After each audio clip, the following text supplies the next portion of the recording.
Hi friends, welcome to your Big Creative Life podcast. I am back from 4 days in the North Carolina mountains. I went with Sam and Audrey to spend a few days with his family. He has 2 siblings, so we met his siblings, his parents, and all his siblings have kids as well. And so it was just like a big reunion in the mountains, and it was so fun. It was so hot. We were all excited for like cool weather, and it was just as hot as it has been in Charleston. But we got back 2 days ago, and we came home to our AC being out. So it is currently absurdly hot in the house. It's like hotter in the house than it is outside. So I'm at a co-working space today, and we've been making it work. But yesterday was Labor Day, so we didn't have a chance. The repair person couldn't come out, but they're gonna try to come out today, and I haven't heard from Sam yet if they did, but I'm hoping they did. It's just like, how do people, if you live somewhere with a mild climate and only occasionally it gets hot, like I understand not having AC, but in South Carolina, it's just miserable. How did people live without AC? I don't know. Yeah. Anyways, that's just been annoying. It's been so annoying to deal with, and to try to sleep with fans and no sheets or anything. It's like I'm also just tired because I've not been sleeping very well. But yeah, hopefully we can get that fixed today. I was going to record, I had a different episode planned to talk about NaNoWriMo that was more of an overview of NaNoWriMo, how to decide if you should do it, pros and cons, etc. And I'm still going to touch on some of that, but I'm changing my approach a bit because, well, let me back up a step before I get into all that. I've talked about NaNoWriMo a few times on the podcast before. If you're not familiar, if you're new to the writing space, writing community, NaNoWriMo is it's an organization that puts on National Novel Writing Month, which happens every year in November. And the idea behind NaNoWriMo is that you write 50,000 words in that month, and it's supposed to be like the first draft of a novel. Most novels are going to be much longer than 50,000 words, but it's a really good jumping off point. It's a great starting point, and there's a community behind it. So lots of people do this. They know it happens every November, and you can create an account on NaNoWriMo's website. You can post, you can get support, you can meet other writers. There's just all kinds of community support built into it, which is awesome because that's something that is really helpful for writers. And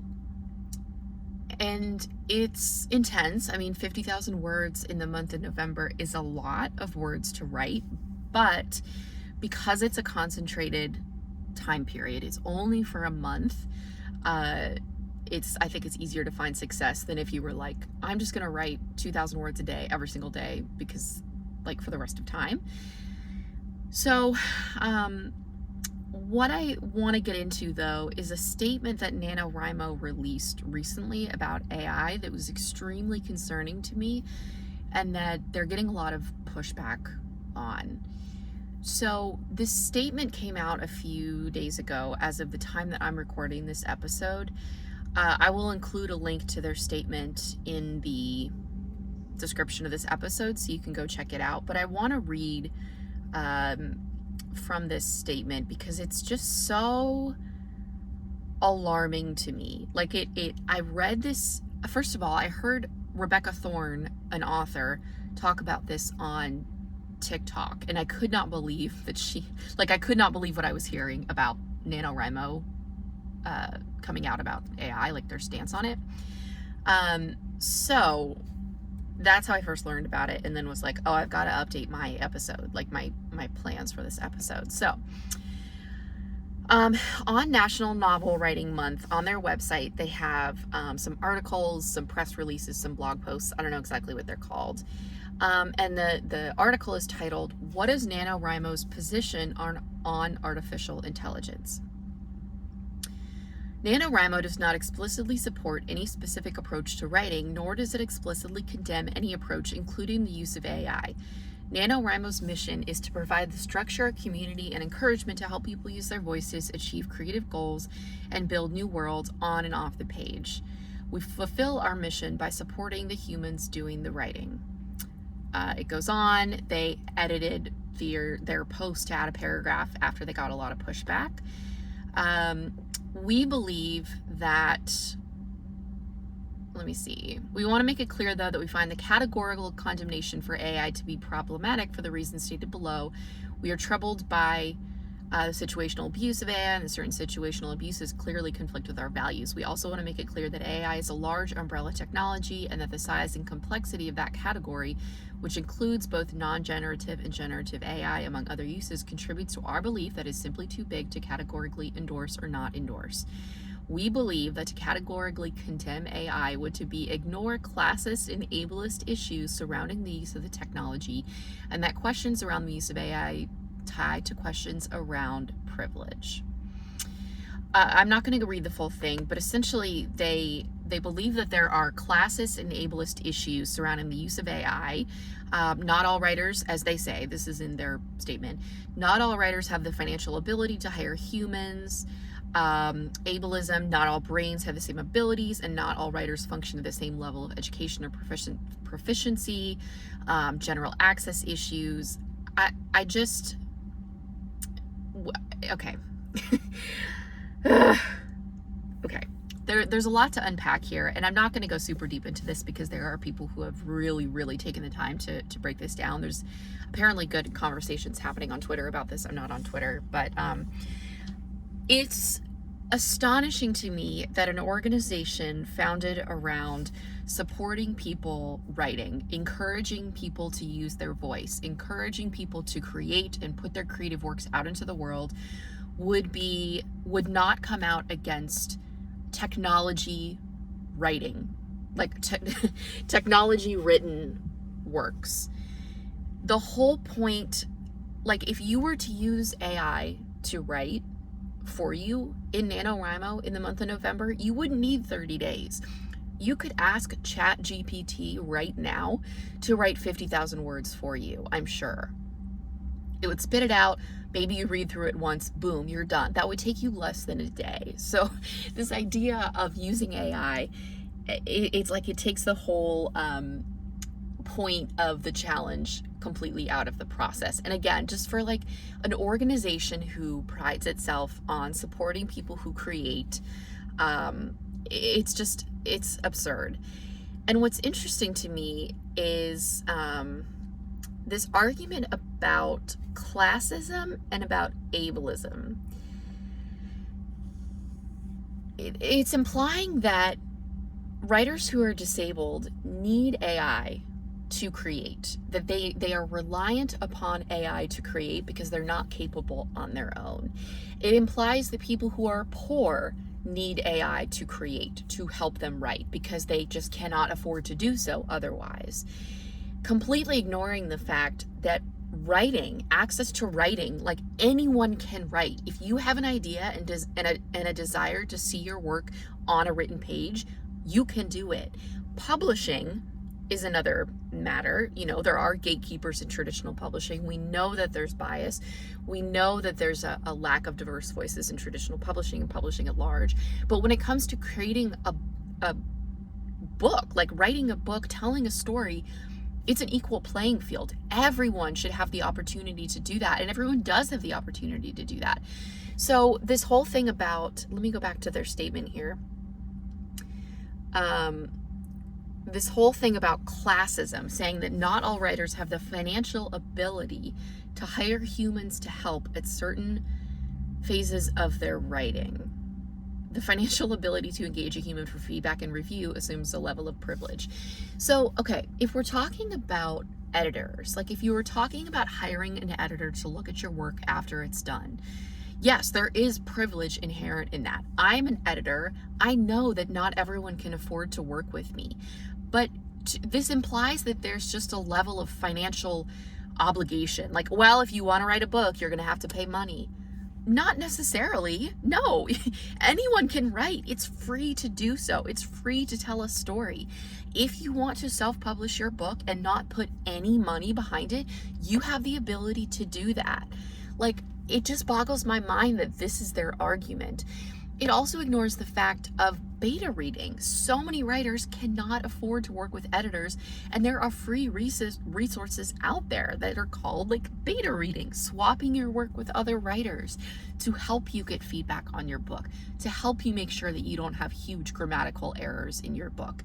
All of that is free. There's this community of writers that is so good at helping each other, and this completely ignores that. You do not need to spend tens of thousands of dollars to write a book. If you have that access to money and you want to spend a lot of money hiring people to help you, great, you can do that. But it's not a requirement. It just boggles my mind. So AI, the foundation of AI, and why so many people are anti-AI is because these AI models use existing works to train themselves. So when you put writing into something like ChatGPT and ask it to give you feedback on your writing, or if you put an idea into ChatGPT and ask ChatGPT to write the book for you, or even part of the book for you based on your ideas, it is doing so because it has combed through already existing works, already published works that are copyrighted, that did not give consent for their works to be used in this way. And that is how they're training. I'm putting training in quotes. I saw on Reddit, someone was talking about how they're Irish, and they asked ChatGPT, they gave them a prompt telling ChatGPT to write a scene with an Irish person. And the amount of stereotypes that ChatGPT spit back out was appalling. There are so many copyright and intellectual property issues with the idea of ChatGPT. If you are using ChatGPT to write for you, then you are violating those writers' privacy. I mean, they did not give consent for ChatGPT to, scrape their books, their works, whatever. There's also the problem that when you use ChatGPT to write a book for you, you don't own the copyright for that. You cannot copyright that book because you didn't write it. It is not your creation. So you can't copyright that. It is just so problematic and murky beyond just the simple ethical issue that is like artificially produced art versus human produced art. I try not to get too pessimistic about the state of publishing with AI, but every time that an organization puts out a statement like this, or every time that a traditional publisher puts something about AI in their contract, or whatever it is, I get a little bit more concerned. It terrifies me to imagine a world 20 years from now where publishers are churning out AI written books and there are no human books being produced. Yes, that is pessimistic. I don't actually think that's going to happen. But if I get really pessimistic and scared, that's what I think about. And it terrifies me, not just for myself personally, because of my business that I run and because I'm hoping to be a published author with a lot of books out there someday, but for the state of writing and reading and publishing and art at large. It's terrifying. And if you are an author, if you're a writer, if you are a reader, that should terrify the shit out of you as well. I can't defend the use of AI when it comes to writing. I can't. It's just so disappointing to me to see an organization like NaNoWriMo come out with a kind of statement like this. They are getting tons of pushback, like I said, so maybe they will alter it, maybe they'll come out with a different statement. I mean, look, if ChatGPT is available, people are going to use it. I'm under no delusion that, if you're listening to this and you really want to use AI to write your book, I'm not going to be able to stop you. Like, that's on you. But I hope that by sharing my thoughts and my concerns that maybe that'll encourage you to consider the ethical implications of this, that it is not just an isolated instance of you using ChatGPT to produce work or other AI models. It's not exclusive to ChatGPT. That's just the one that I'm most familiar with, the one that I think most people are familiar with. I don't know. Yeah, this is such a big issue. And I think that we can't bury our heads in the sand and just say like, well, it's fine in isolation and like, whatever, people are going to use AI, blah, blah, blah. It's just like how the industry is shifting and changing. No, I disagree with that. So when it comes to the decision of if you want to do NaNoWriMo, this is going to be an individual thing. I was not planning to participate in NaNoWriMo this year, so it doesn't affect my decision at all. One other thing I want to share, I don't know details about this, but if this is something that you haven't heard about, last year or the year before, I can't remember when exactly this took place, there was what was it? There were allegations of someone who's a child abuser gaining access to forums for the Young Writers program that NaNoWriMo has, and essentially grooming kids who are participating in that through messages. NaNoWriMo did not handle that well, and so they've been in hot water, rightfully so. I mean, that's really fucking disgusting. They've been in hot water before this whole AI thing, and that was enough to make a lot of people say, you know what, we're just gonna part ways with this organization. We're not supporting NaNoWriMo anymore. Then with this whole AI statement, you know, it's going to be a decision that you have to make for yourself, whether you do NaNoWriMo. You can create an account on their website. I am going to delete my account. I made one years ago, and I wasn't planning on participating in NaNoWriMo this year anyway, so I wasn't going to log in or anything, but I'm going to just delete my account. If you do participate, something to consider is that you're not going to be starting the brainstorming process on November 1st. My recommendation is to take the months of September and October to plan and prep and brainstorm so that when November 1st hits, you can hit the ground running. And look, NaNoWriMo this isn't set in stone that you have to do 50,000 words, that you have to log on and participate in forums. If you just decide to set a writing challenge for yourself in the month of November and not call it NaNoWriMo and not participate officially, I think that might be the best way to go, honestly. So maybe for you, that's like, okay, in the month of November, I'm going to write the first 20,000 words of my book. Or in the month of November, I'm going to write every single day. Not set a word count, but just I'm going to write every single day. Awesome. So you can always tweak the challenge and not actually participate in the official NaNoWriMo organization. Yeah, that's an option too. But whatever you decide, I think it's good to do it ahead of time. That's why part of why I'm releasing this episode early, like in September, so that you have time to think about it and to prepare, so that you know what your plan is for the month of November, and you can just focus on what you want to focus on. I also want to mention, I talked about this a few weeks ago on an episode, but I am doing another round of Novel Jumpstart, which is my program to help you write the first 50 pages of your book. And there are going to be just a small number of spots available. It starts in mid-October and it'll run through mid-December, so we wrap up before the holidays. And it's 8 weeks. You get access to an online course. There's going to be coaching calls that we have once a week, where you can ask questions, get help, and there's also a Discord group that we'll have, so you can be posting for accountability or just kind of like getting to know the other writers in the group. So I'll have more information about that coming out in early October. But just put a pin in that if you've been thinking about it.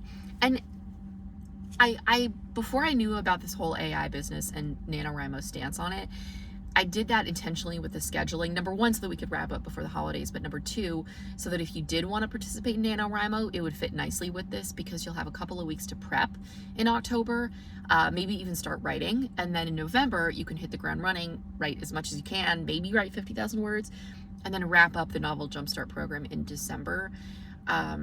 So that can work for you if that's something that you are interested in. So again, I'll have more information about that coming out soon, but just wanted to remind you that that is coming up, so you can think about that too.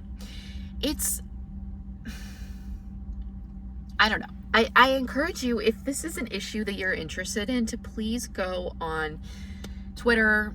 Again, I'm not on Twitter, but from what I've heard, there are really good conversations happening there with disabled writers, with writers who are from underrepresented backgrounds, really adding their voices into this conversation, especially because NaNoWriMo's statement specifically called out like disabled writers. So yeah, I think it'd be good to listen to their thoughts and their input on this. I'm going to be doing the same, and yeah, again, it's mind-boggling to me that an organization like NaNoWriMo would just not condemn the use of AI. And the thing is like, it doesn't matter. Like, even if they had come out strongly and said, whoa, let me back up. I didn't mean to say it doesn't matter. Let me delete that. I'll explain what I mean. Even if NaNoWriMo had come out and said, we are categorically against the use of AI in writing. We do not support this. We encourage our authors who are participating in NaNoWriMo not to use AI tools like ChatGPT. Even if they had come out strongly against it, people would still be free to use those things, because unfortunately, people are going to use them. It's like I don't know. It's like